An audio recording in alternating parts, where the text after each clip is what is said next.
Hi, this is Toby Salgado. I'm here to help you answer a question that we all have. How can I build my business faster and better? Each week, I interview top producing real estate agents, coaches, and authors.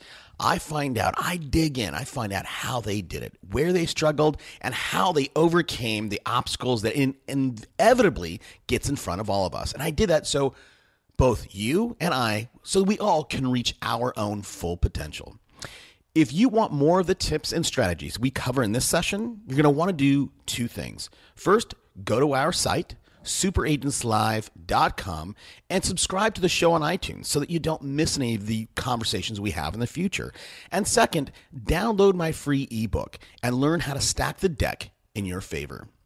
Before we get going, let's hear from our sponsor.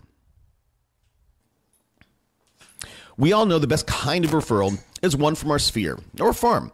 But how do we stay top of mind? Now, most people, they take a three-pronged approach, right? They door knock in their farm, they call people, and they mail them. Most people fall down by not getting to their people, their sphere, their farm. They don't get them engaging content. Our new sponsor, Discover Publications, takes that one step further. For just slightly more than the cost of a stamp, Discover Publications creates a completely customized newspaper. Now, they'll go out and they'll curate content, or you can create your own. Prior to having them on the show, I called some of Discover Publications clients, and I talked to this one guy, and he does some interesting things. He'll go out and interview restaurants that are in his farm, in his sphere. He creates a write-up. He, interestingly enough, resells advertising in his own newspaper to his trusted network, whether that's the plumber or the insurance agent. And by the way, this guy has 60% market penetration. He told me the paper has cemented those numbers. If you're interested, go check out discoverpubs.com. Let me know what you think. Welcome to Super Agents Live. This is the one place where you can come and hear the most successful people in real estate. You'll hear how these super agents built their businesses, how they stay productive, and how they stay motivated. Who am I? My name's Toby Salgado, and I made my first $1 million in real estate. Yeah. And I'm your host for the next 30 minutes while we talk to yet another amazing real estate entrepreneur. Stay tuned. Let's go! Yeah! Hey guys, I'm pretty excited about today's guest. We are finally completing the Ferry family circle. Yeah, I'm talking about Mike Ferry, Tom Ferry, and today we have something special. All of those guys are trainers in the world of real estate. All those guys have a message, and all of them are making a difference. I'm thrilled to have the last piece in the puzzle, Matthew Ferry. Hey Matthew, thanks for taking the time out today. Oh, super stoked to be on the call with you today. Can't wait to inspire and empower people. All right. Hey, listen. So for everybody that doesn't know your story, maybe take a minute, tell us a little bit about yourself, and then tell us what you have going on right now. I almost told them what you're doing, but take it away. Okay, good. Well, listen, I at a very early age, I had a recording contract that failed. And in my misery and my letdown, my wonderful father said, "Why don't you come and work with me?" And I said, well, I don't even understand what you do. And he said, "Well, come and sell." And I said, "What does selling even mean?" And he said, "Well, you just got to read this script to people on the phone and see if they want to come." I was like, "Okay, I was a musician. I can probably read a script. If I can read music, I can do that." And for some reason, this industry just really hit me. You know, my father began to expose me to Napoleon Hill, Earl Nightingale, eventually people like Wayne Dyer, Deepak Chopra. I got exposed to neurolinguistic programming, and I really gravitated towards the idea of something called conversational hypnosis. And it stuck, and all of a sudden, my ability to sell went through the roof. In fact, within 3 years, I became the number one salesperson at my father's company. And this crazy thing happened, Toby. All of a sudden, I was on the phone with a broker one day, and I was just going through what he could do to impact his agents and get them to sell more. And all of a sudden he said, "Well, Matthew, can you come out and do to me do to my agents what you just did to me? Because that was amazing." And all I did was get on the phone with him and sell him a $2,000 video training, but he actually related to the sale of it like I was doing something so positive for him. And this was like a big shift in my mindset. And that was the beginning. And over the years, I struggled with this idea that, Toby, I'd teach people what to do. I'd teach them how to sell, and they wouldn't do it. Yeah. Yep. They wouldn't do it. You're paying me thousands and thousands of dollars, and you're not doing the things that we know for a fact will work. And it wasn't until 1999 that I had an aha moment. I was coaching some of the top agents in the world at that time, a man named Chris Heller doing about 160 deals a year, another guy named John Ferber who was doing about 102, 105 deals a year, Karen Bernardi doing about 160, 70 deals. This was a long time ago. I'm trying to remember their numbers. But these people had something totally different going on, and it really impacted me. And I was always obsessed with mindset and understanding the mechanics of my brain, but I never really put it together the way that I did in 1999, where I saw these agents, they didn't work on getting more skills in place. What they did was they got skilled, but then they worked on their mindset, and then their mindset unlocked their skill set. And that was a moment for me right there. That changed everything. Yeah, that's amazing. So look, there's a lot in that, and I want to get to that in a second. So let's go back. So your dad came on and said, "Hey, and by the way, you said recording contract. I don't know that everybody exactly is going to put that together. You were what? You were a singer." Yeah, I have. I'm a singer, songwriter, producer. Okay. I had a band back then. I still put out music now. I actually use the techniques that I teach to fuel all of my hobbies. And, I've made over $500,000 doing music part-time by implementing the techniques that I teach people. Okay, that's interesting. So your dad, Mike, said, "Hey, come and work with me," and you said, "Well, geez, what do I have to do? You read this script." You said, "Well, I can probably read a script," and that's your dad's bit. I mean, I went to I recently, maybe a year ago, he was in San Diego. It was after I had him on the show, and I went and I just showed up, and I wasn't going to pay but I wanted to see him in action and see what he does. And I went on Friday, the last day, and basically your dad is very much. What he teaches is relatively simple, right? There's no magic there. It's like, hey, make the call and close, right? Ask for the business. Is that, somebody told me your message is slightly different, that you're relatively unique. Can you kind of wrap up your coaching style in I don't know, in 15 seconds? Yes. What you do is a function of how you see the world. So if you change the way you see the world, you will function differently. And therefore, if you understand how to develop a point of view that makes you more productive, you can fundamentally change your business by changing your mindset. What you do is a function of how you see the world. Give me an example. I mean, that's no problem. Okay. Here's a great example. So, listen, I was the top coach for the Mike Ferry organization for many, many years. And I had developed a reputation as the turnaround coach. So what I realized was I can teach people what to do. They don't do it.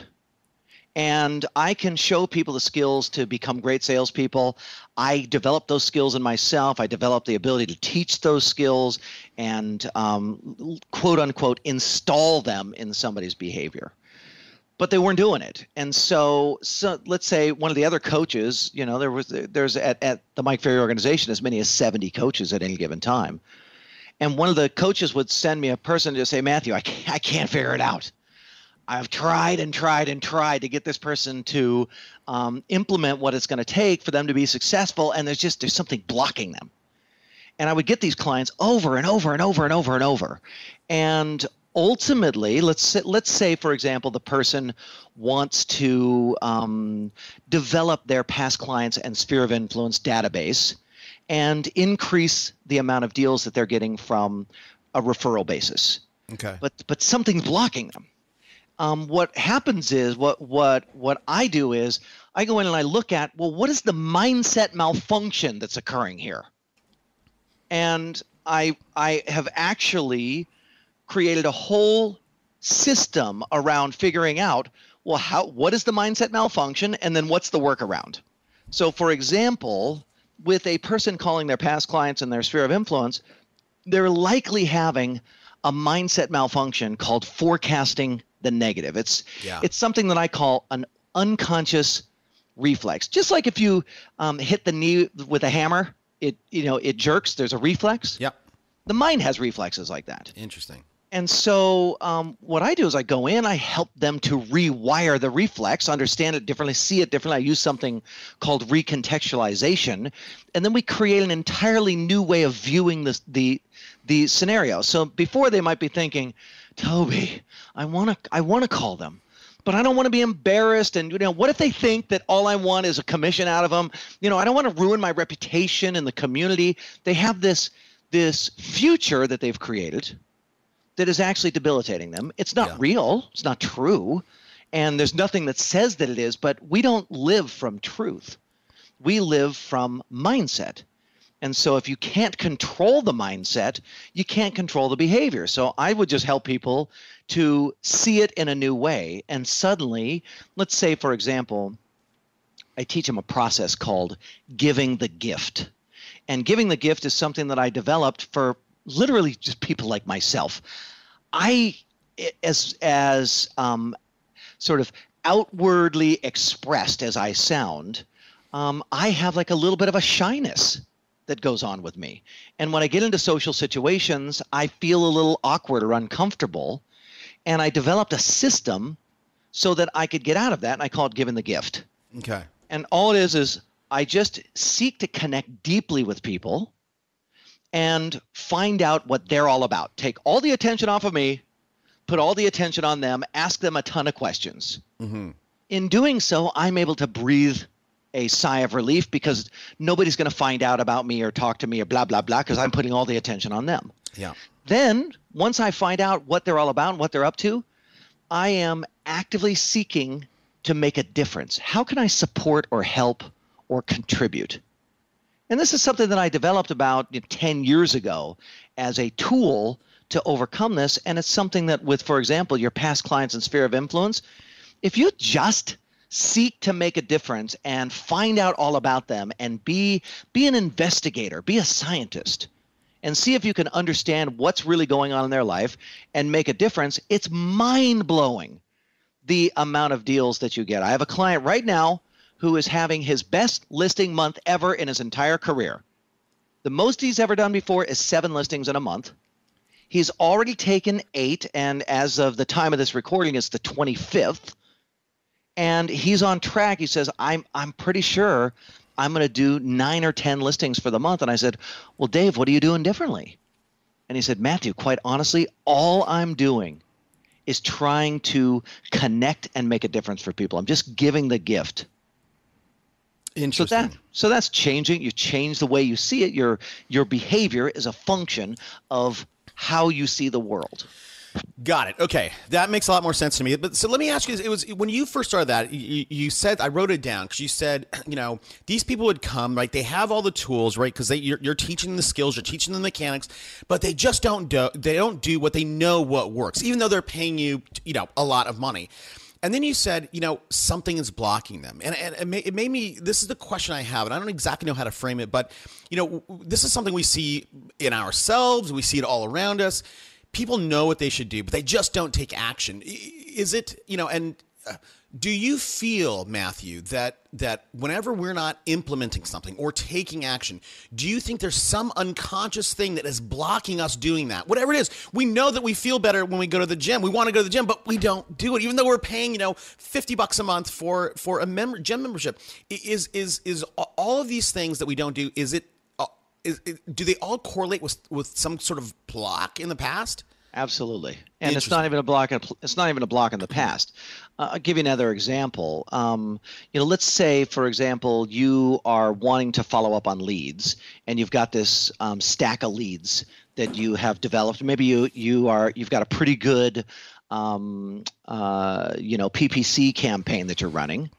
And you got a nice steady stream of people coming in every single month, but something blocks you from calling them.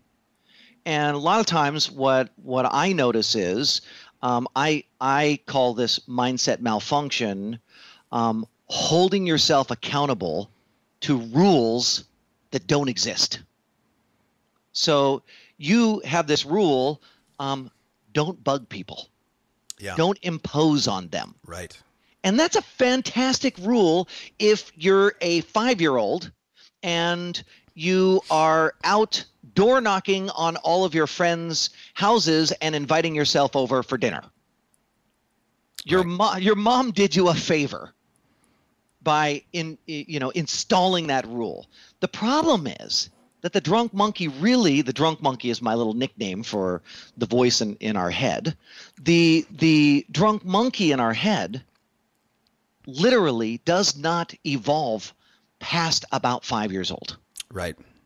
So we are stuck with these routines that, if not examined, run the show. And the absolute travesty for agents is that they are operating from a set of rules and codes of conduct that don't exist in reality, yet they're limiting the way that they operate. And I think it's more insidious than that, right? So that's certainly on one level. But so your word is the drunk monkey. But what about? This is what you made me think of. What about? There is sort of a notion. A lot of people say, "I want to get rich," but you know what? How many of us in the world out there had parents or grandparents or something that said, "Man, you know what? Rich people, they're only rich because they did something bad they're not good people," right? Yep. If you heard this when you're a kid, right, that monkey doesn't evolve after 5 years old. Even if you have the skills and all that stuff to get rich, to be wealthy, maybe you will get to a certain point and then self-sabotage your own success. No doubt. How often have you seen that? Over and over and over. People, when I meet people, Toby, it's like this. We start talking, and they're complaining, "Matthew, gosh, my foot constantly has a hole in it, and it's bleeding nonstop, and I can't figure out what it is." And then we'll hear this bang, and I'll say, "Whoa, what was that?" And they're like, "I don't know, but there's the hole again." And then I say, "But wait a second, that was a gun. You're shooting yourself in the foot." Right. "I'm not shooting myself in the foot. It's not me. I'm not doing anything." I'm saying, "That's a gun right there in your hand." Right. It is, right? It is. It's through the awareness that you're the one shooting yourself in the foot that gives you a different option. So I have what I've developed as a mindset methodology. It's a toolbox that I use to assist people in unsticking whatever is causing them to be stuck. And one of the main tools that I use is called the game changer process. And the game changer basically says that awareness makes you flexible, which reveals new options and gives you power. So the first thing that we have to do is we have to become aware of what's actually going on, because most of what's going on, Toby, is unconscious. Exactly what you said. When I was a kid, my parents told me over and over, yes, I know the people, 4 blocks over are all rich, and they have, they've got the motorcycles and the RVs that they take out on the weekends, and they go out on their boat and blah, blah, blah. But they only have that because they're bad people and they've done something to screw other people over. Right. This is like programmed in. Now, you don't even know. You're just cruising along, and you're like, "Oh, my God, I want what they want. I want what they got." Yeah. But you can't seem to get to it because the mind that created the problem can't solve it. You actually have to bring in a completely different point of view. And that's the key, right? It really comes down to this. What you're present to, the future that you see, determines the behavior that you have. So unless someone helps you to shift the way you see things, you will be biologically hardwired to keep getting the results that you're getting.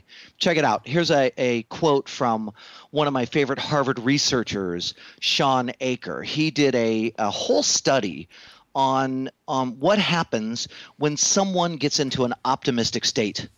And he studied all kinds of people at Harvard, and a few that he cited, which I thought were interesting, is he said, I would prime a doctor. So prime is a scientific term for invoke a feeling. So I would prime a doctor into a happy, optimistic state. and then have that doctor do a diagnosis. And then I would have another group that I would prime into a negative state and another group that I would not do anything to. And the doctors who were primed into a positive state had 25% more accuracy in their diagnosis. Kids who were primed into a positive optimistic state had 50% more accuracy in solving puzzles than kids who were neutral or negative. But here was the kicker. Salespeople had 37% more closed sales when they were primed into an optimistic state. Now, all of that's wonderful, right? So, hey, let's go and get happy and positive. Well, I don't know about what you've experienced, but good luck on that. And Harvard has something to say about it. Another Harvard research project was done where they used iPhones to have people. They created an iPhone app, and they had people just report in what was going on with their mindset. And it was shocking to them after a year's worth of research and thousands and thousands and thousands and thousands of reports. What they discovered was something that they didn't think they were going to discover, which is that an idle mind defaults to the negative. Now, that wasn't a surprise to me because I've been working with thousands of people for 20 plus years, but the premise is very simple. The mind, all by itself, undisciplined, not made to be your servant, but instead you let it be your master and do whatever it wants, that mind will default to the negative every time. That is interesting, and I want to talk about that. But I should have timed you, man. I mean that monologue. There's so much stuff in there. So I want to go back really quickly. So one thing you said you have to first become aware, right? Become aware of what those things that are sticking you or whatever. Become aware, and then you need someone to help change that. Now, you have used language like you're hardwired into that. So my question to you is, once you sort of become aware, and maybe you can do it on your own, maybe you can't, but once you become aware, you need to not only prime yourself into a positive state, right? But somehow you need to reprogram yourself, right? You need to, if you're hardwired, the red wires on the black post, right? You need to get those wires straightened out. How do you, or is it possible to take a person, look, I'm 44. How old are you? I am 47. Oh my gosh. I didn't think I thought you were younger than me, man. I didn't know that. Okay. So I'm the oldest of the Ferry boys. That's amazing. I did not. You look younger than Tom. Oh, thank you. Okay. But again, right. So I have 44 years on this earth. I am hardwired a certain way, and I know I'm conscious of my limitations or my limiting beliefs, and I try to work those out all the time. But how do I not, is it possible to reprogram myself, get that wiring and straighten it out? And not me, everybody in the audience listening. Well, listen, I've been to Tony Robbins and I've tried it and it works for a while. Yeah. I've been to Landmark Education and it's pretty awesome and it works for a while. And I have done affirmations and those are pretty handy and it works for a while. Yep. But not a single thing that I've ever tried is more effective than recontextualization. And recontextualization is a tool in my mindset methodology. It's something that I learned from one of my mentors named Dr. David Hawkins. And it really can be most easily understood in this way, that before we knew the earth was round, we feared going too far out into the ocean because we didn't know where the edge of the earth was, but we weren't willing to risk it to find out. So our behavior, our hardwiring, was created by the context, the inaccurate context that the world is flat. The moment that the prevailing thoughts began that the world is round, our hardwiring changed. We didn't do anything. No affirmations, no visualization necessary. Right. Didn't need to go to Tony Robbins and do some, walking on hot coals. Didn't need to do any of that. All that happened was a new reality was presented, and the reality was such that all of the programming changed. So the most powerful thing to do to change your hardwiring is to actually change your mindset being basically your point of view. Okay, so what you said to me there, like I would correlate that, or I would I don't know, contextualize the word. I would think about the word this way. So so with the guys who thought they would fall off the edge of the earth, right? Because when they thought the world was flat, and then when they realized it was round, right? So that you gave them new context. Now I think about, like, nobody thought that people could run a 6-minute mile. As soon as the guy ran this, or 4-minute mile, whatever it is, I'm not a runner. 4-minute mile. Yep. Okay. 4 minutes, and all of a sudden, everybody could do it. It's just like I grew up in high school. I used to skateboard, right? So the McTwist, right? That's 540. Nobody thought, it was like amazing trick. As soon as it was done, like, everybody could do it, right? And then it turned into 540 and 720, and Tony Hawk's now pulled off a 9 whatever. Yeah. So it's all about realizing a new reality, realizing that we can go farther. So again, for me and you and everybody, how do we give our own selves a new context, new frame of reference to view the world, and then to review or reposition our view of ourselves? Well, absolutely the first thing to do is the game changer process. So step one, you have to become aware of the inaccuracies in your own point of view.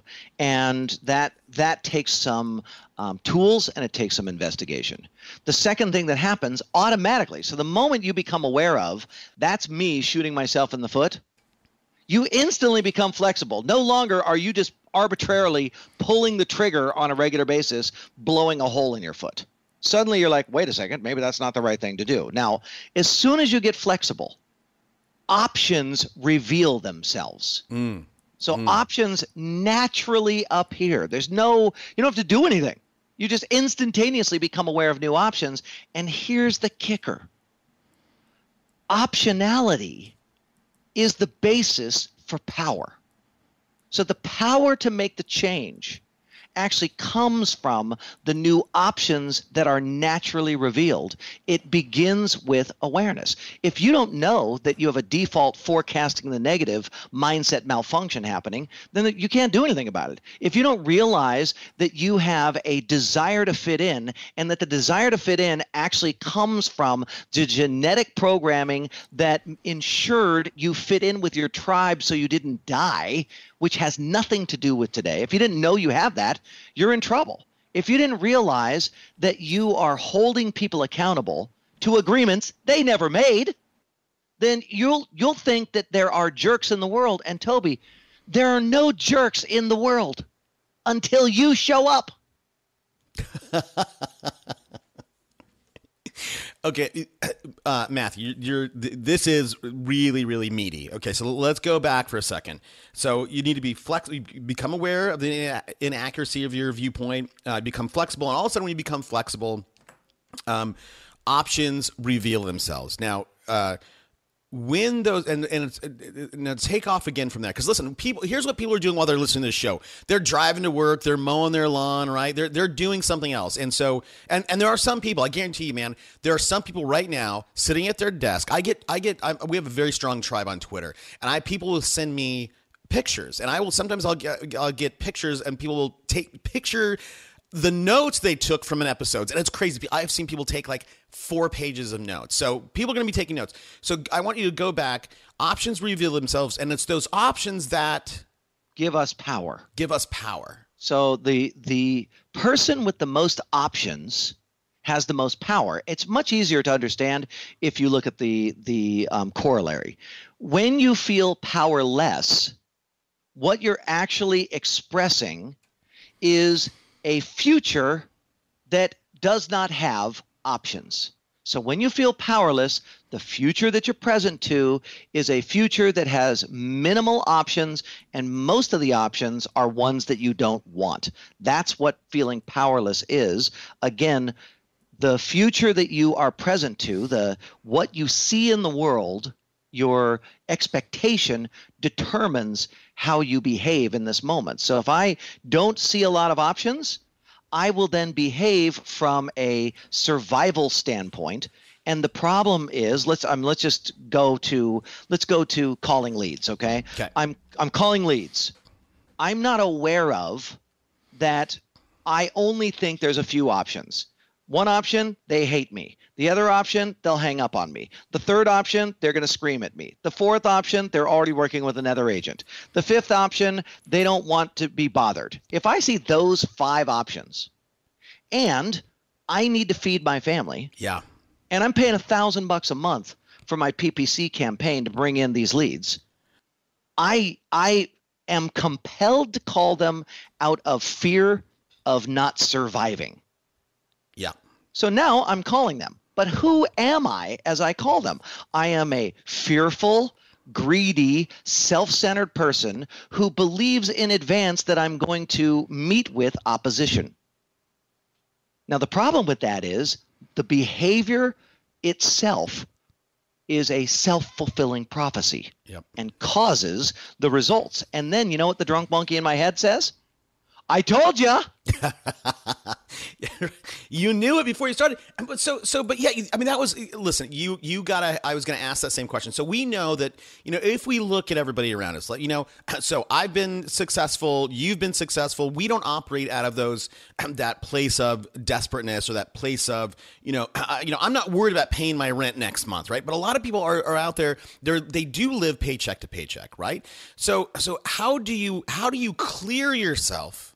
Right. And say, okay, I'm going to be present. I mean, you've said being present a few times. How do you clear yourself? Just go, I'm going to be present and I'm going to clean the slate. I'm going to prime myself for being positive while I make these calls for my pay-per-click campaign. Let's get him back. Matthew. Sorry about that. I don't know what happened there. No, that's all right. Okay, so how do do we keep the recording going? Yeah, of course. Okay, great. So how do I prime myself to be in that more optimal state? Yeah.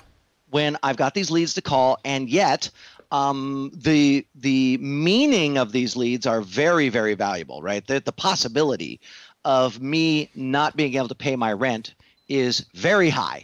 So I've got to turn something out of this. I gotta try and make this into something.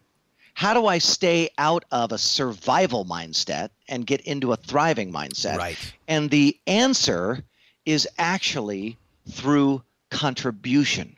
So one of the things that I have noted over the years is that there are high conscious ways of operating and low conscious ways of operating. And this comes from my mentor, Dr. David Hawkins, and my correlating of his research into my work.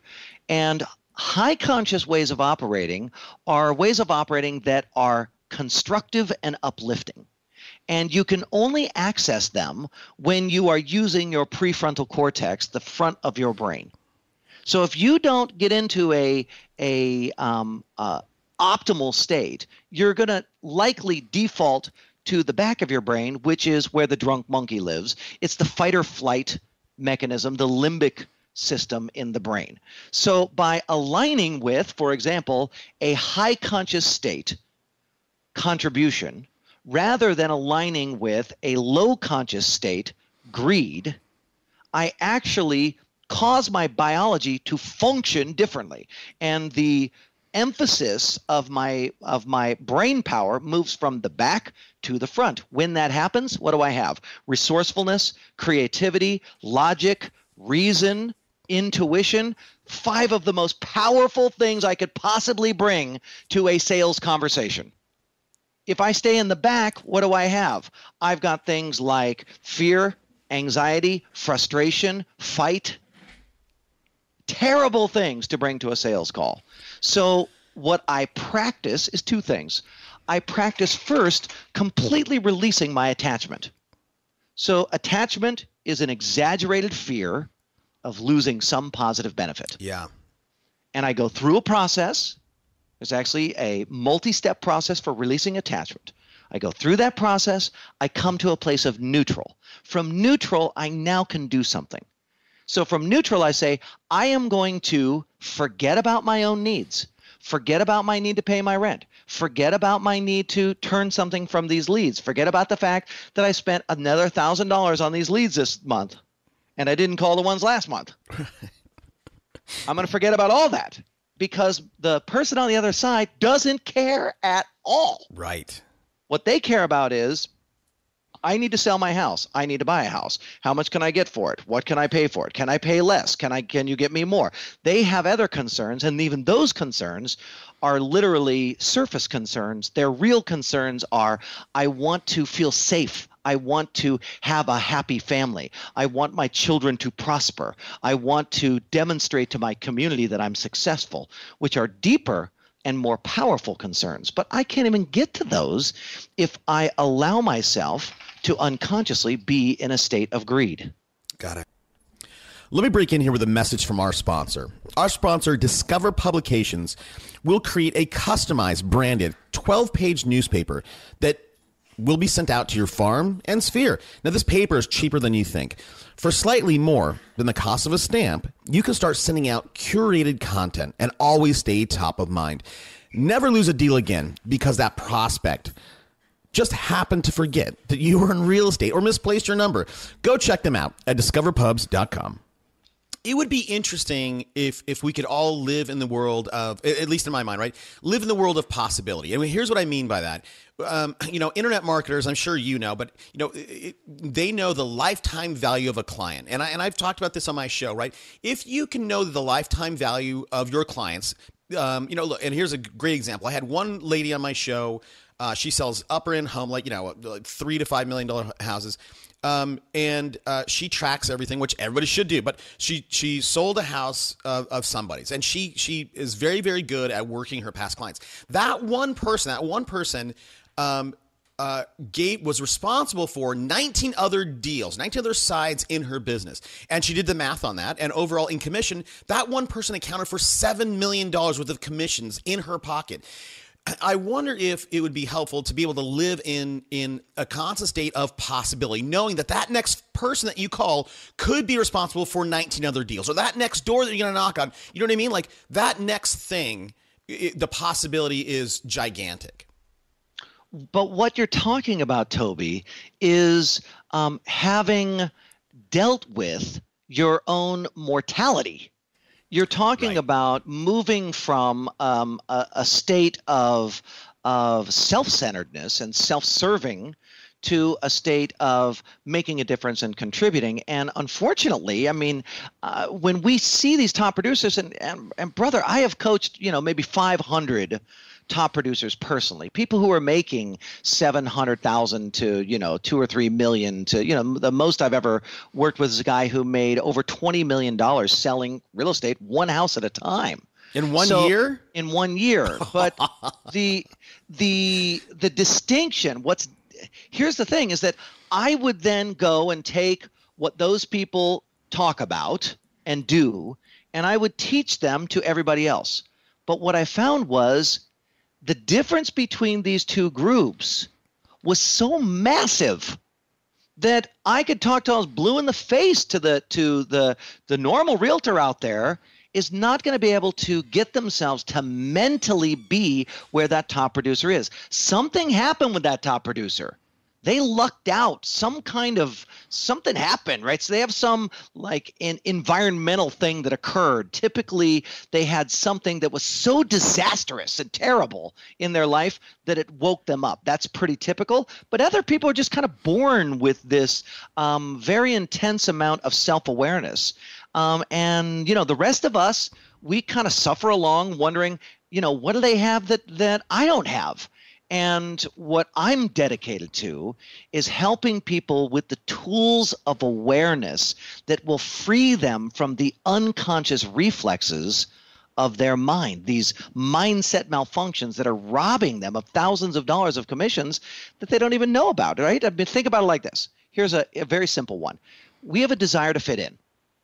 This desire to fit in stops us dead in our tracks, but we don't know it because early on in our life, we were naturally compelled to be like the people around us. And if we aren't like the people around us, it makes them feel uncomfortable. It's easy to see that in a teenager. A teenager wants to be more independent. So what do? They go and they join another group. And they come home, they're walking different, talking different, moving different, they have different interests, and it creates an upheaval in the family. The family's threatened by the teenager behaving in this different fashion. Well, this is very normal, typical tribal mentality. It's programmed into our genetics. So now you go out and you're a real estate agent and you want to sell a bunch of houses. The problem is you're trying to follow your family rules with a group of people who don't know what your family rules are. They behave totally differently. It offends you on a regular basis. You get shut down by the way that people operate, or you don't say what you need to say because in your family you don't do that, and blah, blah, blah. Yeah. And if you don't become aware of this functioning in the background, forget about it. You'll be stuck at a low level of deals for the rest of your career, and there's nothing you can do about it. You go to 1,000 Tony Robbins seminars and get all pumped up. You go to my dad's seminars. He'll teach you exactly what to do to sell houses. To the T, you follow what he says, you will make millions selling houses, yet most people can't get themselves to take those actions. Yeah, they cannot get out of their own way, man. Yep. So look, again, I mean, you are delivering stuff here. So, and I want to tell you, so we're at 37 minutes. I'm saying it a little bit early because you're a little bit long-winded, which is great. I'm not saying anything bad about that. But we're going to start wrapping up here a little bit. So, no problem. Here's what I want to know, if you can, Matthew. When we're dealing, right, the front of the brain, how do we get into that position of really contributing to our neighbors, contributing to our neighborhood, our community at large, because right, that is operating at that front part of your brain. And if we can train ourselves to believe that every door, every call that we're making, we have the cure to cancer. We have if we can believe that our message and what we're doing is that important, maybe some of this other stuff goes away. I don't know. What's your take on that?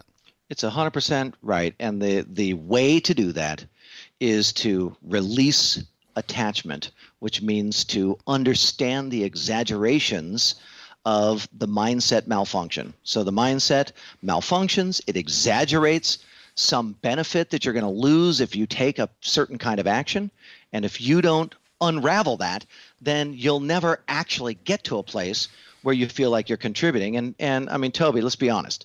You and I have both met many, many very illuminated, enlightened, malfunctioning people. Yes. I am making a difference and contributing to the planet. And they make $20,000 a year and no one cares. Right. Yeah. So you can you can say all the right words, and there's plenty of people who I call them spiritual derelicts. They say all the right words. I'm just about love and peace and contribution and making a difference and blah, blah, blah. And yet their life is a shambles. Yeah. What I'm talking about is taking yourself on. And when you take yourself on, the natural result is you want to help others. Got it. Okay. All right. So it's a natural evolution. What about this? So we've been talking a lot about how to, become aware of ourselves, so that we can be flexible, options reveal themselves, and we can gain power that way. How can we use, early on, you said that what you did was conversational hypnosis. And can we use this for evil? And that's a bad word, but you know what I'm saying? Like, how can we use it against people? Because the answer is yes. Yeah, so let's talk about that, because here's what you said, and I don't mean it evil, but so you said, you can go talk with people and, about selling their house, and they will have their surface concerns, but then they will have their real concerns, and sometimes they're not in touch with what their real concerns are. How do you dig that out of somebody? You have to use a procedure called criteria. And so criteria is a multi-step process, but you begin with the question, what's important about moving? And then you move to the next level of criteria. So that will give you their surface answer. You say, what's important about moving? Person says, I want a bigger house.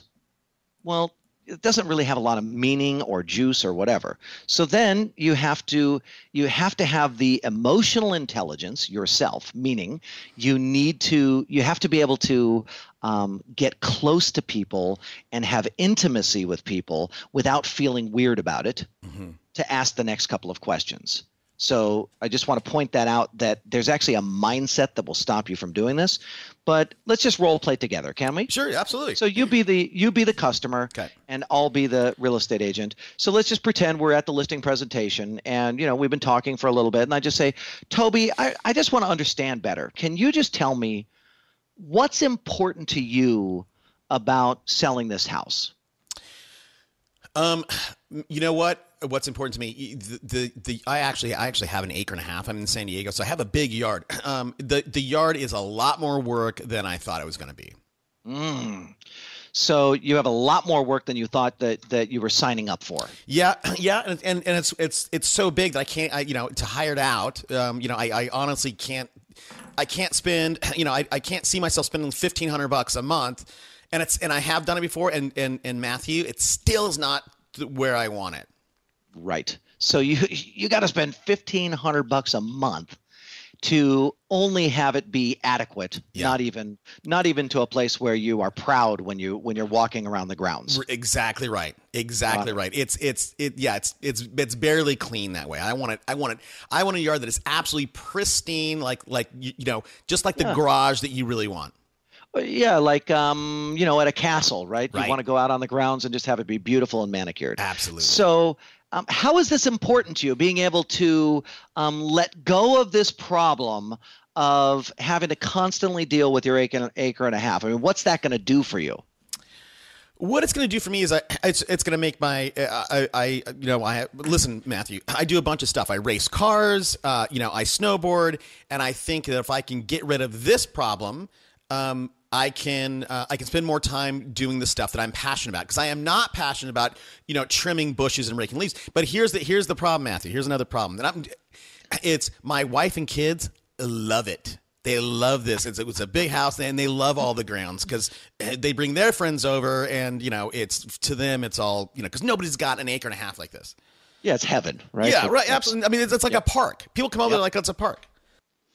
So ultimately, we have appeased the children. We've found this ultimate place for the kids that they love even more than they love this. Your wife is over the moon about the new place that you're moving to.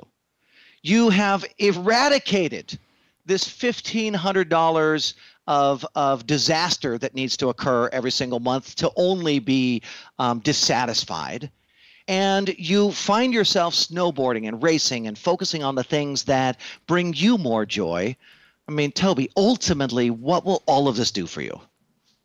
I'm going to be happier. Isn't that a great feeling, though? It is.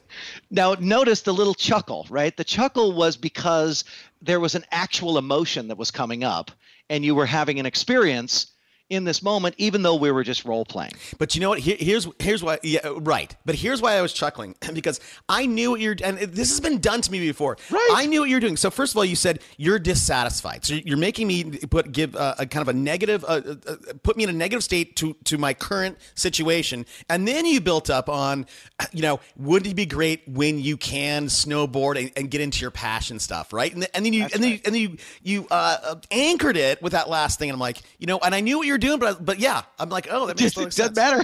Yeah. It doesn't matter. Here's the thing, though, okay? That's a sales skill. And maybe there'll be a time in the future where I teach people these sales skills again. And I consider myself an expert in NLP-based selling techniques. But what I found was I could teach people that technique, but what stops them is their unwillingness to be intimate with someone. The rule that they're holding the other person to, or the standard that they have about what's too much to ask, or what's how far can you actually go. These things stop you from being an effective salesperson. So there are plenty of people that will teach you amazing sales techniques. I learned from all those people too. But what we've got to do is unlock your ability to actually use them. Right. Right. And you know what I think, Matthew, too, and I'd love to get your take on this. So how, in terms of asking questions, right, and probing or whatever, how far can you go And I think here's the deal. Somebody told me on this show, somebody said, you know what?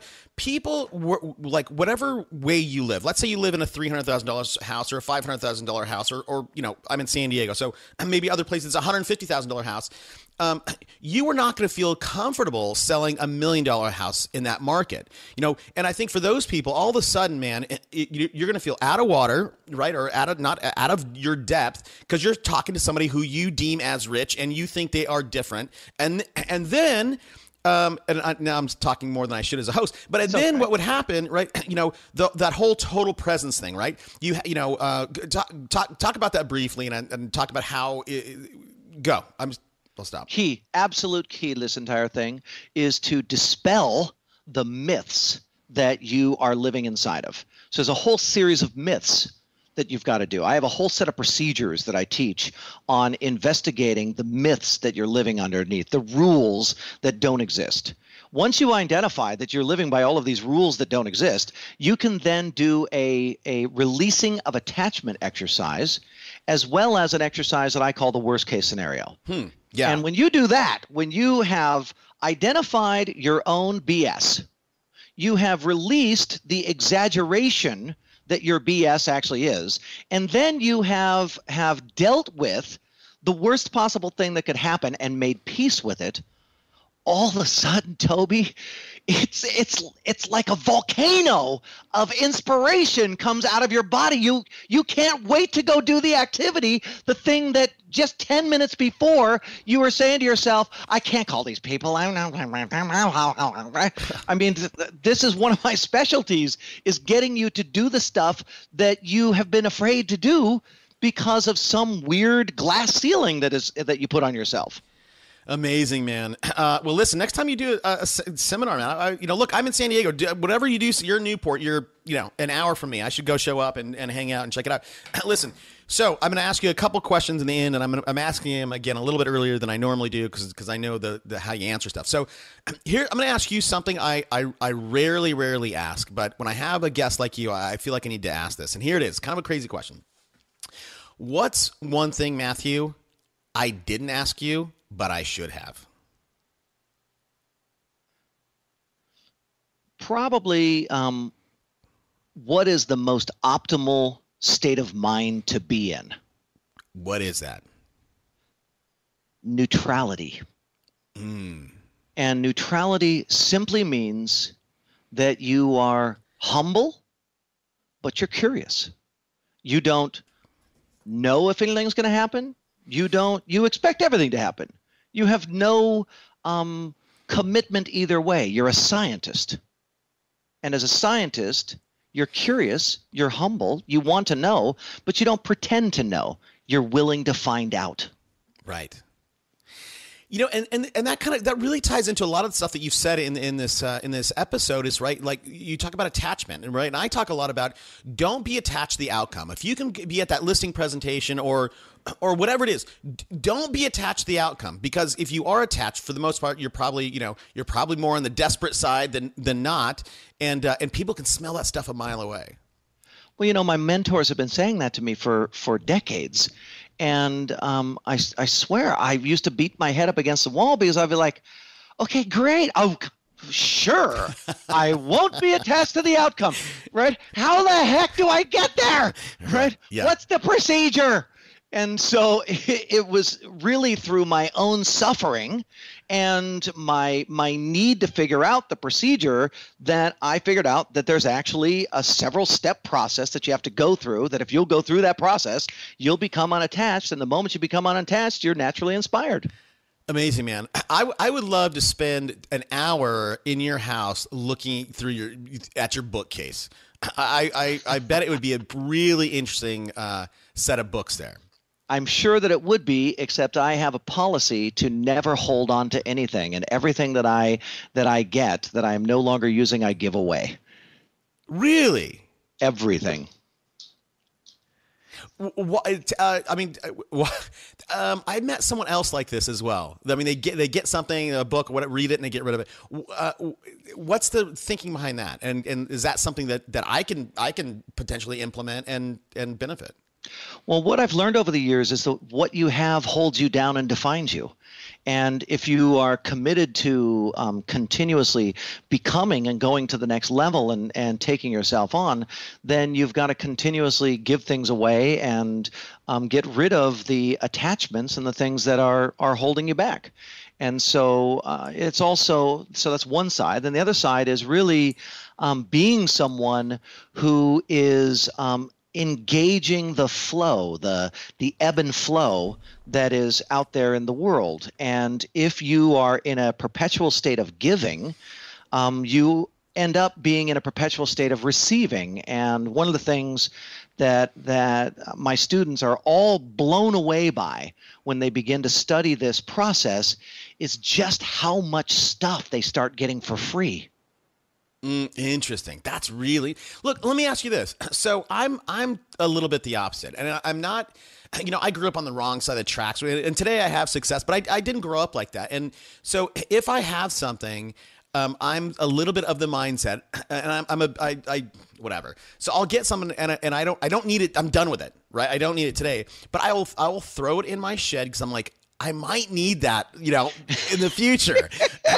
So that's one thing. And here's the other thing. And I want you to talk a little bit. No wonder you got 1.5 acres. Yeah, no, it's not like you're. I have one shed, but the other thing is this. So let's say here's a great example. I'm sitting in the studio right now. I just got a brand new chair for my desk. Now, my other chair it's a nice chair. It's a leather chair, whatever. I don't need it. And I told my wife, she's like, oh, you got a new chair. She's like, I'll throw the other one away. And so I want to give it away, but I want to find the right person to give to. And it's probably going to happen. That's going to sit in the studio for a month or two till I find the right person. What is that? What does that say about me, those two things? I think that it says a lot of positive things about you. And I think that each day you admire the old chair. And each day you thank that old chair for the comfort that it has brought you, and you simply say to yourself, it's going to be so great when someone else gets to enjoy this the way that I have. Yeah.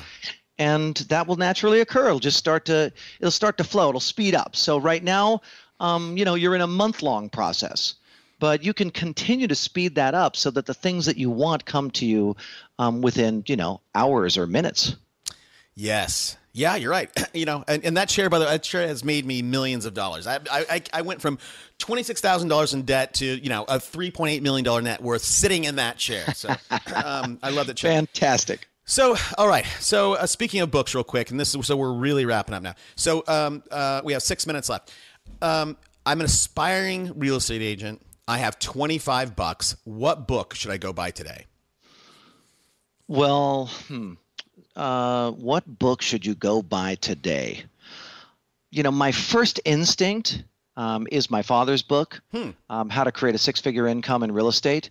And the reason why my first instinct is very simply that there is a basic functionality to real estate that most real estate agents don't get, because the way that they learn real estate is through the sales meetings and the parade of trainers that come through their office every single month. Yeah. And so they learn real estate in a very hodgepodge, thrown together. Have you ever been to an incredibly impoverished area where they have a shanty town, where there's just houses are basically, boxes that are put together with a carton that have a hollowed out barrel is, you know what I'm saying? Yeah, I do. Yep. When I meet most real estate agents and if I'm coaching them in a functionality process, typically what I find is their real estate business looks like a shantytown house. Yeah.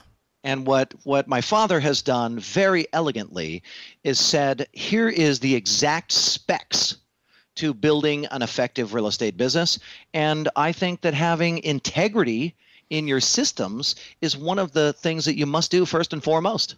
Yeah, you have to have the foundation. You have to, I agree, have those pillars. And look, I'll say two things. One, your dad, I actually said this probably 3 weeks ago, but I would bet your dad has probably made more millionaires than maybe just about anybody. I don't know if there's anyone out there who has made more millionaires, in the real estate industry for sure. Yeah, for sure. Maybe in the investing industry or something like that. But In real estate, I don't think that there's anyone who has been as consistent. And the thing that I appreciate about him so much is that he doesn't change his story based on popularity. Right. He thrives. He thrives in that. We talked about that when he was on the show. He likes a little bit to argue. Oh my God, yes. It has helped me become the kind and humble man that I am. I say to him so often, Dad, you were the fire that forged the steel of my blade. Ah, hey, so really, say the name of that book again, because I'm going to give out a link. Say your dad's book again. It's how to make a six-figure income selling real estate by Mike Ferry. And if anybody wants a free copy of that, you can get it through our link, audibletrial.com/superagentslive. Here's the last question I have for you, Matthew. You are very much like the sense of you in the last 57 minutes we've talked to you, this sort of metaphysical guy. I get a lot of different vibes from you, but do you have any personal habits that you use on a daily, consistent basis that you feel has contributed to your success? Yeah, I think that the number one habit that I have is the habit of recontextualization. Okay. And that is the practice of never believing a single thing that my mind says to me. Because what I've noted is that my mind's job is to survive, and therefore it is only pointing out potential danger or things that will go wrong. And I'm actually trying to thrive. And so to listen to my mind only drives me into things that are inaccurate and ineffective. Got it. I love it, man. Hey, Matthew, thanks for coming on the show. I'm going to say thank you. I always encourage my audience to reach out and say thank you. Let everybody know where they can find you. And I think you have something coming up that you might want to talk about. Yeah, I've got an incredible free video series that I'm putting out on October 1st at my new product offering called Top Agent Mindset. So if you go to topagentmindset.com, I've got a whole free video series. It's only going to be available for a week. So you have to get in on October 1st. Otherwise, it's going to be gone. And I think that people are going to be blown away. I'm just trying to teach people the basics of how to get the mindset under control so that you can start functioning at a much higher level. So topagentmindset.com. Got it. And listen, I will have all the stuff on the show notes at superagentslive.com. Go to Matthew Ferry, and if you've missed anything, book recommendation or whatever, it will be there on the notes, even if they're not complete, because we have our show writers a little bit behind. But I will link to that, Matthew. Hey, man, thanks for coming on the show. I really appreciate it, and let's keep in touch. Thank you so much, Toby. All right, buddy. Thanks, man. Let's go.